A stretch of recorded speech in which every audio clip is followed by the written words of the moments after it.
Assalamualaikum warahmatullahi wabarakatuh. I am Davin Ryan Shakwil and Dewangga Isa Pamukas. We'll show you an analysis of verbal and nonverbal communication capability of one autistic sufferers at Sedayu. What is the background of the research? The background of this research is to tell readers about the uniqueness of autistic people in communicating. They have the capability to communicate verbally and non-verbally. Communication is also distinguished into several forms, such as verbal and nonverbal communication. Verbal communication is communication that uses verbal symbols. The symbols can be in the form of spoken language. Nonverbal communication is communication process that delivers message without the presence of verbal symbols.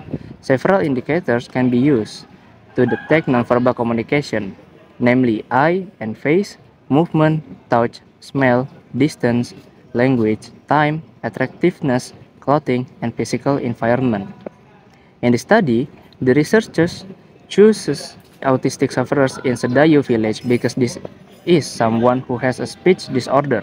In addition, one autistic sufferer in Sedayu village in the study is unique in communicating and using language between individuals and groups verbally and non-verbally.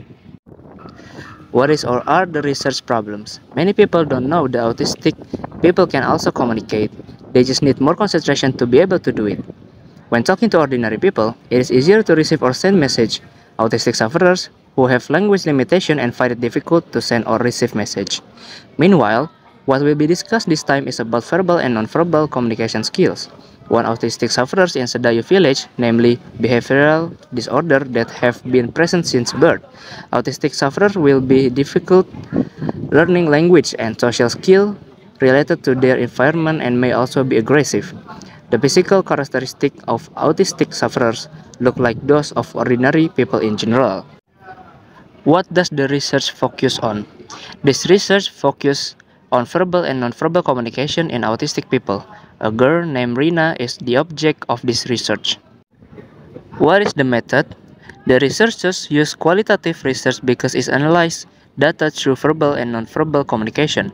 Qualitative analysis was used to describe and analyze the verbal and nonverbal communication of autistic sufferers in Karang Street, Sedayu village. The data used in this study are the verbal and nonverbal words of a woman from the village of Karang Street, Sedayu village who has been an autistic sufferer since birth. How does the researchers get the data? The researchers collected data for time through observation and interviews. The researchers use primary data source, namely primary data. The respondent is a woman who is 29 years old, unmarried, and lives in Karang Street and Sedayu village, Jumantono district, Karanganyar Regency. The selection was based on the level of social interaction of the people of Karang Street and Sedayu village, namely the social interaction between autistic sufferers and ordinary people. The aim is to understand the process of interaction and communication of autistic sufferers, especially in acquiring verbal and nonverbal language. In the study, the population consists of autistic sufferers in Karang Sedayu, Jumantono, and Karanganyar Regency. The researchers only use one person as a sample. How does he analyze the data? The researcher uses psycholinguistics in order to analyze the verbally and non-verbally communicating capability of autism sufferers. This study found that this autistic sufferer has had trouble in speech or communication since birth. So it can be said that this is a hereditary factor in terms of developmental psycholinguistics. The language acquired by autistic sufferer is developed through effort to communicate with other people. One autistic sufferer who cannot speak tends to be quiet, children, and withdraw from the social environment. This is viewed from a psychological point of view. In terms of applied psycholinguistics, the object can apply the acquired language. This is related to child psychology, namely the will from within the child to be able to communicate. Patients can communicate with people they know, such as their family. Who are the participants? Several researchers have investigated verbal and nonverbal communication skills. In connection with this study, the researcher drew from several relevant studies. First, Dani Saputra Tarigan. In his thesis entitled An Analysis of Verbal and Nonverbal Communicating Capabilities of Autistic Sufferer at Alpha Omega Foundation Kabanjahe, This research used field research method, observation and interview data collection method. The obtained data, both primary and secondary, were analyzed qualitatively. He examines the problem of verbal and nonverbal communication skills and find the most effective way to transfer ideas when communicating with sufferer at Kabanjahe Alpha Omega Foundation. The second is Istijabatis Sanati. In his thesis entitled Pola Komunikasi Verbal dan Nonverbal Antara Mahasiswa Asing dengan Mahasiswa Lokal. This qualitative descriptive research uses interviews and observation for 1 month in the UNS dormitory. The study aimed to find out the communication pattern primarily used by international students living in the UNS dormitory, both verbally and non-verbally. The study involved 10 international students who became subject and acted as informant. The communication pattern, verbal and non-verbal, become the object. Based on interviews, the observation made by the researcher over approximately 1 month, it turns out that many international students communicate more often using verbal than non-verbal language. The third is Rosi Dwi Aminah Jusnul Khotimah in her thesis entitled Pengaruh Komunikasi Verbal dan Nonverbal Guru Terhadap Motivasi Belajar Siswa Kelas 9 MTS Ar-Rahman Tegalrejo.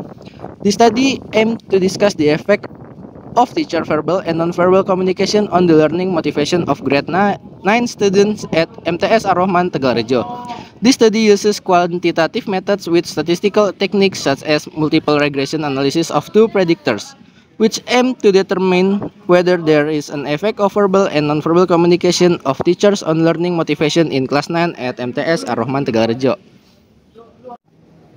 Whose theory are applied? The theory used in the study is the theory of Leonard Bloomfield, 1877 until 1949.